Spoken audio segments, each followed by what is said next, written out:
We've got our first evidence pair of this double passage. But once again, the fact that it's a double passage does not affect how I answer this question.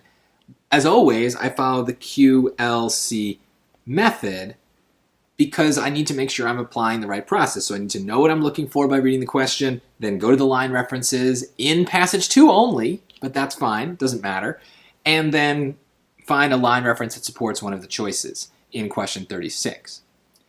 Now, one thing I might do to cheat a little bit and to give myself some more confidence in what's going on is I might look back and look at the line reference for question 35, which was also only about passage 2. So the chronology rule on double passages can sometimes get broken because you're moving between the passages and things get messy. But I still look at it and try to follow it because it might nudge me in the right direction if I'm a little confused. And in this case, because of the chronology rule, it's likely that the answer to 37 is after line 72, because that's the place to look for question 35. So remember, the questions are supposed to be in chronological order.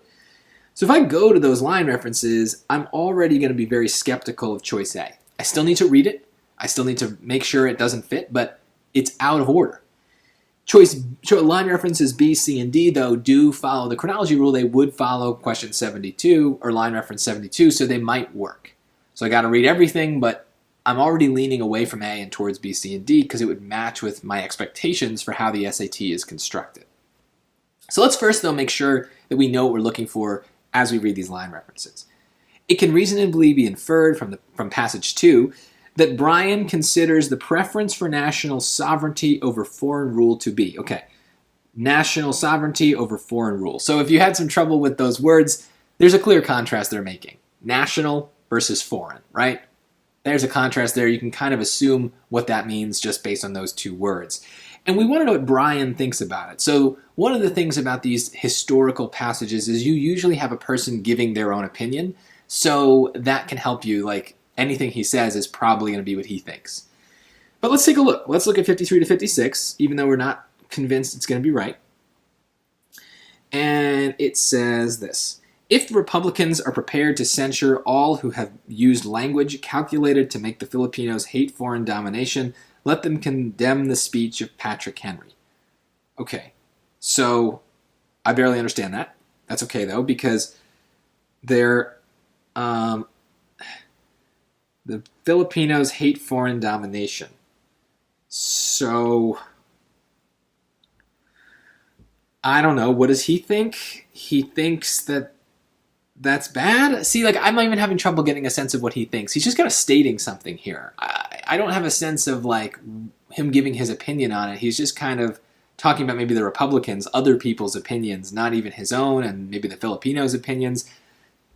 I wasn't going to think about this choice in the first place, and now I'm even more certain that this seems completely random. Let's look at B, 72 to 73. That's right here.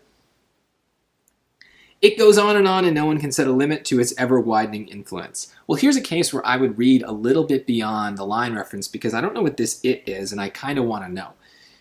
Someone has said that a truth once spoken can never be recalled. Okay, well, what is that truth? Has everything to do with national sovereignty over foreign rule? Doesn't seem so. So that seems just like a random choice. That has nothing to do with Brian. It has nothing to do with national versus foreign. I don't get it. Doesn't matter. 79 to 81. That's down here. So that's B. 79 to 81 is C. He never made a race of people so low in the scale of civilization or intelligence that it would welcome a foreign master. So he's saying people don't want foreigners, foreign rule. That seems related enough. I got that they're talking about foreign and that people wouldn't accept a foreign rule over themselves. There's a little bit of weird language here, but I get that it's kind of related, so I would keep that choice. That seems maybe okay. D, 82 to 85. That's here. Those who would have this nation enter upon a career of empire must consider not only the effect of imperialism on the Filipinos, but they must also calculate its effects upon our own nation. Okay, well, it seems to also be talking about foreign rule versus your own nation, so that maybe also seems related. It's using a lot of the same key ideas, so I might keep that choice as well.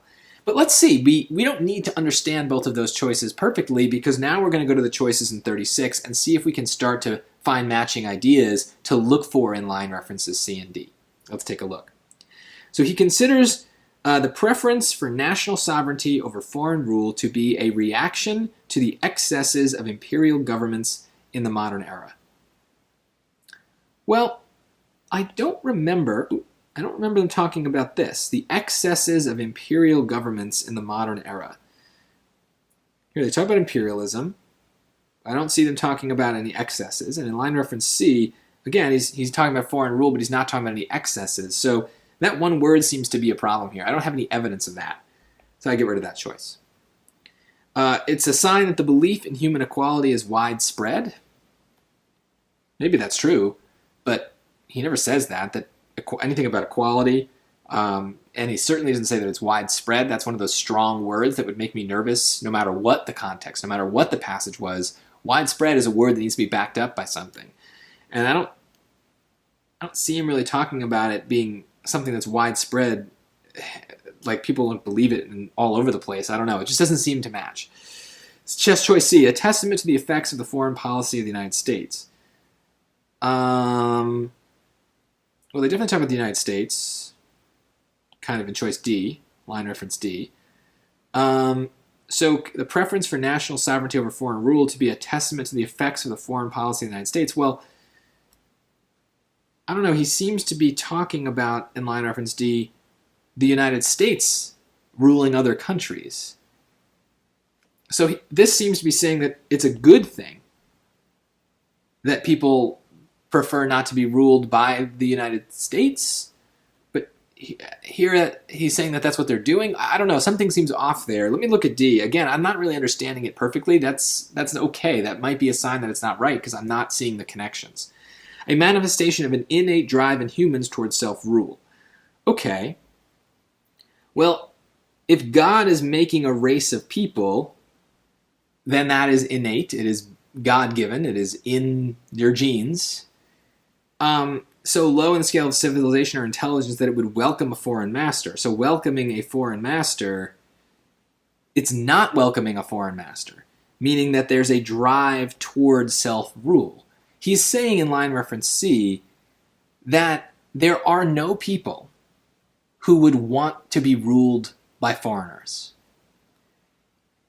And in choice D, he's saying that the preference for ruling yourself over being ruled by a foreigner is part of the innate drive towards self-rule, the innate desire of all peoples to want to rule themselves and to not want to be ruled by foreigners. If this feels like a stretch, that's okay. That's because we are dealing with a lot of tough vocab. These people are talking in like the late 1800s, early 1900s, and they're using very formal language that's hard for us to understand. The point I want to make is that we can get at least above 50% confidence in our answers just by kind of a very surface level matching of ideas. Seeing certain words and ideas in the choices and the questions and the line references and saying, okay, like, that's why the QLC is so helpful, because of these three things, we're like, oh yeah, they all kind of line up. They all kind of match. This idea of foreign rule, it's in the question. And it was also kind of mentioned in the line reference. And it's kind of mentioned in the choice. It's the opposite, but it's kind of mentioned there. And plus self-rule sounds like national sovereignty, right? I rule myself. So I don't 100% understand why this is right, but I'm much more confident in that alignment of choices, D and C, than in any of the others, because there's enough checks, enough things kind of matching up that I'm like, yeah, okay, this feels okay. And look, if I had more time at the end of my entire reading section, this is a question I might come back to and be like, I didn't quite get this. Let's come back. Let's try to re-understand it and see if we can get more connections to make myself even more confident. And that's why I show my work like this. So I leave a record. So when I do come back, I don't need to start from scratch. I know why I picked what I picked. So that's a lot of tough things to sort through on these hard questions. But it's not hard because it's a double. The fact that it's a double is irrelevant. We're treating this as a single passage. It's about 4 line references in the same passage. So this is just like any other hard question on any other passage. It's not hard because it's the double. It's hard because it's old. And it's hard because it's an evidence pair. And that's just going to happen no matter what. And the QLC method helps us deal with that.